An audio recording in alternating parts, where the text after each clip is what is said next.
أعوذ بالله من الشيطان الرجيم وكيف تكفرون وأنتم تتلى عليكم آيات الله وفيكم رسوله ومن يعتصم بالله فقد هدي إلى صراط مستقيم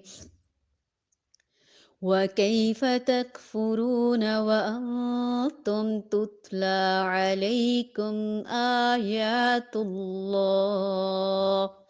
وفيكم رسوله ومن يعتصم بالله فقد هدي إلى صراط مستقيم وکیف اور کیسے تکفرون تم کفر کرتے ہو وانتم حالانکہ تم تتلا پڑھی جاتی ہیں علیکم تم پر آیات اللہ آیات اللہ تعالی کی وفیکم اور تم میں ہے رسولہ رسول اس کا ومن اور جو کوئی یعتصم تھام لے باللہ اللہ کو فقد تو تحقیق ہدیہ وہ ہدایت دے گیا الا طرف صراطن راستے کے مستقیم سیدھے اگر گو یہ ظاہر ہے کہ تم کیسے کفر کر سکتے ہو باوجود اس بات کے تم پر اللہ تعالیٰ کی آیات پڑھی جاتی ہیں اور تم میں رسول اللہ صلی اللہ علیہ وآلہ وسلم موجود ہیں جو شخص اللہ تعالیٰ کے دین کو مضبوط تھام لے تو بلا شبہ اسے راہ راست دکھائی دی گئی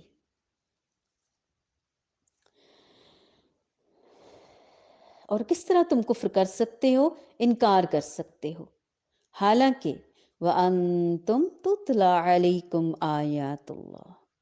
تم پر اللہ تعالیٰ کی آیات پڑھی جاتی یعنی جو اللہ کی آیات اللہ تعالیٰ کی کتاب کو پڑھ لیتا ہے وہ پھر اللہ ہی کے طریقے سے متاثر ضرور ہوتا ہے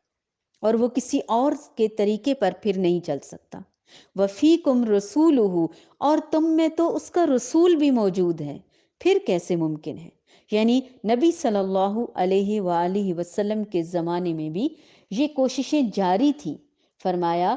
تو یہ انکار کر ہی نہیں سکتا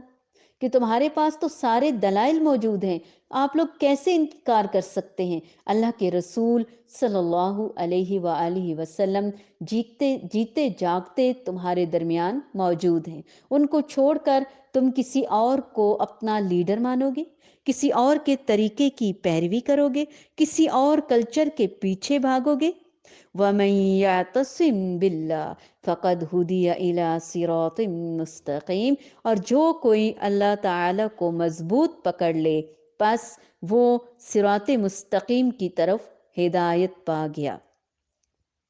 یعنی اہدنا الصراط المستقیم تو ہم پڑھتے رہتے ہیں مانگتے رہتے ہیں لیکن اس کے لیے شرط یہ ہے کہ انسان کا اللہ تعالیٰ سے بہت مضبوط گہرا تعلق ہو جب تک ہمارا تعلق سب سے بڑھ کر اللہ تعالیٰ سے مضبوط نہیں ہو جاتا اس وقت تک ہم صراط مستقیم پر ہونے کا دعویٰ کر ہی نہیں سکتے اور اگر ہم صراط مستقیم پر نہیں تو پھر اگر کسی اور راستے پر ہیں تو وہ کہاں لے کر جائے گا کیونکہ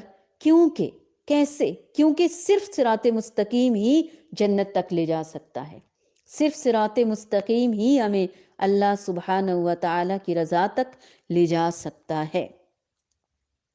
یہودیوں کے مکر اور فریب اور چالیں اور ان کی طرف سے مسلمانوں کو گمراہ کرنے کی مذموم کوششوں کا ذکر کرنے کے بعد اللہ تعالیٰ مسلمانوں کو تنبیہ کر رہے ہیں کہ تم بھی ان کی سازشوں سے ہوشیار رہو اور قرآن کی تلاوت کرنے اور رسول اللہ صلی اللہ علیہ وآلہ وسلم کے موجود ہونے کے باوجود کہیں یہود کے جال میں نہ پھنس جانا۔ اس کا پس منظر تفسیری روایات میں آتا ہے، کچھ اس طرح سے بیان کیا گیا کہ انصار کے دونوں قبیلے اوس اور خزرج ایک مجلس میں اکٹھے بیٹھے باہم گفتگو کر رہے تھے کہ کیس یہودی ان کے پاس سے، کوئی شخص شاس بن کیس یہودی ان کے پاس سے گزرا اور ان کا باہمی پیار دیکھ کر جل بھن گیا کہ پہلے تو یہ ایک دوسرے کے سخت دشمن تھے اور اب اسلام کی برکت سے باہم شیر و شکر کیسے ہو گئے۔ اس نے ایک نوجوان کے ذمے یہ کام لگایا کہ وہ ان کے درمیان جا کر جنگ بعث کا تذکرہ کرے جو ہجرت سے ذرا پہلے ان کے درمیان برپا ہوئی تھی، اور انہوں نے ایک دوسرے کے خلاف جو رزمیہ اشعار کہے تھے وہ ان کو سنائے۔ چنانچہ اس نے ایسا ہی کیا، جس پر ان دونوں قبیلوں کے پرانے جذبات پھر سے بھڑک اٹھے اور ایک دوسرے کو گالی گلوچ دینے لگے، یہاں تک کہ ہتھیار اٹھانے کے لیے للکار اور پکار شروع ہو گئی، اور قریب تھا کہ ان میں باہم قتال بھی شروع ہو جائے کہ اتنے میں نبی کریم صلی اللہ علیہ وآلہ وسلم تشریف لے آئے اور انہیں سمجھایا اور وہ باز آ گئے۔ اس پر آیات بھی ہیں جو ہم انشاءاللہ مزید پڑھیں گے۔ اعتصام باللہ، اللہ کے دین کو مضبوطی سے تھام لینا اور اس کی اطاعت میں کمی کوتاہی نہ کرنا۔ کیسے پکڑ لیں، کیسے اللہ کی رسی کو تھام لیں؟ قرآن اللہ کی رسی ہی تو ہے، اسے پڑھنا، اسے سمجھنا، اس پر عمل کرنا، اسے مضبوطی سے پکڑنا جو تم اہل ایمان پر فرض ہے۔ اس رسی کو پکڑنے کے لیے قرآن کی تشریحات، سنت رسول صلی اللہ علیہ وآلہ وسلم پر عمل پیرا ہونا خود بخود شامل ہے۔ اللہ اکبر۔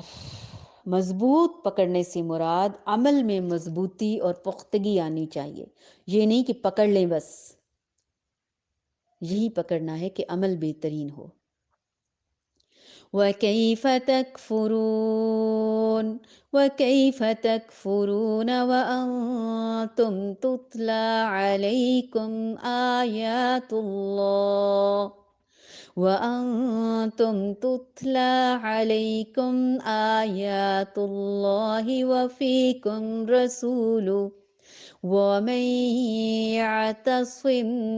بِاللَّهِ فَقَدْ هُدِيَ إِلَى صِرَاطٍ مُسْتَقِيمٍ۔